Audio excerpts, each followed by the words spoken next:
Yo, what's up mga kaibigan? Nali na tayo magkwentuhan. So ang Team USA nga ay pasok pa din sa quarterfinals kahit na natalo sila ng Lithuania sa kanilang last game. Makakarap nila sa quarterfinals ay ang bansang Italy. Ang game na ito ay magiging interesting dahil kay Paolo Banchero na half Italian at supposed to be ay maglalaro sa national team ng Italy ngayong World Cup. Nangako ang former number 1 pick na maglalaro siya para sa national team ng Italy noong October 22, 2022. Ngunit malaman-laman nga ng Italy at ng kanilang coaching staff mula sa social media na ang reigning Rookie of the Year ng NBA ay nag-e-ensayo na para sa Team USA. Nang pumunta din ito ng Milan ay hindi ito nagpakita sa team ng Italy at talagang iniwasan niya ito. Siya nga sanang inaasahan na maunguna sa team na ito ngayong World Cup na injured si Danilo Gallinari. Ganun pa man, lumipat na nga siya sa Team USA nang walang paalam, kaya naman tinawag itong traidor ng Team Italy at ng kanilang head coach. And understandable naman ito, nangako nga yung tao at hindi siya man enough to at least sabihin o ipaalam sa coaching staff o sa team na nagbago na ang kanyang isip.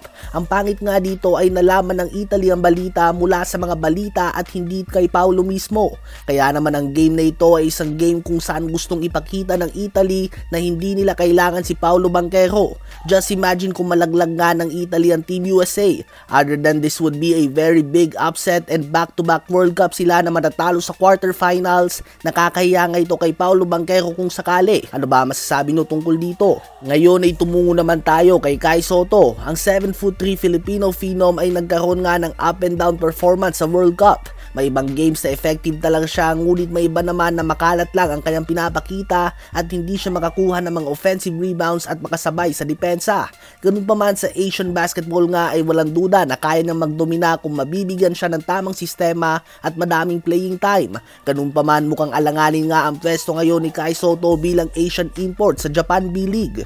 Dahil sa official page nga ng Hiroshima Dragonfly sa 11 players lang ang nilista nila sa kanilang roster at hindi dyan kasali si Kai Sotto, which is a bit confusing lalo na't pumirma pa lamang siya ng contract extension noong buwan ng Mayo bilang Asian import ng team na ito sa next B-League season. Sa kanyang debut season ay nagtala siya ng 9 points and 6 rebounds per game sa kanyang 24 games dito. At sa World Cup naman ay nagtala siya ng 6 points and 4 rebounds per game. Ayon din sa iba't ibang sources ay aktibo na naghahanap ng panibagong Asian import ang team ni Kai Sotto. As of now ay wala pang paliwanag dito ang kampo niya at wala pang team o liga na lalaruan ng former UAAP junior standout. Lately nga ay medyo downhill talaga ang takbo ng career ni Kai Sotto. Sana nga ay maayos na ito lalo na't ang bata pa naman niya at madami pang pwedeng maabot kung may tuturo siya sa tamang landas ng mga taong nakapalibot sa kanya. Ano ba masasabi nyo tungkol dito?